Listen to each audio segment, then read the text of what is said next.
Sir sir లేరా? సార్లో thank you sir. బిజీయా? లేదా చెప్పా సార్ మా దగ్గర అసలు సిఏ ఫౌండేషన్కి సిఎంఏ ఫౌండేషన్కి బ్యాచ్ అనేది ఉందా సార్? మరి ఏం మాట్లాడుతున్నాను, ఆల్రెడీ యూట్యూబ్లో ఒక వీడియో పెట్టాం కదా మనం. సార్ అవునా, చూడలేదు సార్. ఎప్పుడు sir batch announcement? March 30 Monday రోజు అని చెప్పాం కదా మనము. మార్చ్ 30 అంటే సార్ మండేగా సార్ ఎగ్జామ్స్ అయిపోయాయి, మళ్ళీ అప్పుడే క్లాసెస్కి రావాలా?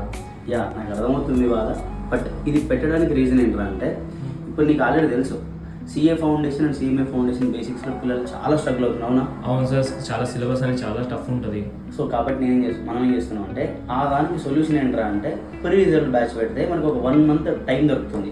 ఆ 1 month టైంలో పిల్లలకి డీప్గా బేసిక్స్ అనేది నేర్పించుకుంటే క్లాసెస్ చాలా స్మూత్ వెళ్ళిపోతాయి కదా. రీజన్ అదే మార్చ్ 30 పెట్టడానికి. సో ఇప్పుడు ఇది మనకు ప్రీ రిజల్ట్ బ్యాచ్ అయిపోతుంది సార్. రైట్. ఓకే సార్, ఇది లొకేషన్ చెప్పాలంటే అసలు అర్థం కావట్లేదు సార్. ఎక్కడ సార్ ఈ లొకేషన్? ఒరే మీరు ఏం మాట్లాడుతున్నారా, ఎస్ఆర్ఆర్ మెట్రో నుంచి సీదా 200 meters వస్తుంది. మెయిన్ రోడ్కి ఉంది కదా మన కాలేజ్ అని చెప్పేసి కదా పిల్లలకి. అవును సార్, ఎస్ఆర్ఎం మెట్రో మనకి ఈజీ అయిపోద్ది. ఇంకా మనకి ఏమైనా డీటెయిల్స్ అడిగితే నెంబర్ ఏమైనా అవైలబుల్ సార్? కింద నెంబర్స్ స్కోర్ అవుతాయి కదా, అది వాళ్ళకి ఇచ్చేస్తే పిల్లలు కాంటాక్ట్ అవుతారు. ఆల్రెడీ అడ్మిషన్ పోతున్నాయి కదా మన దగ్గర. అవును సార్.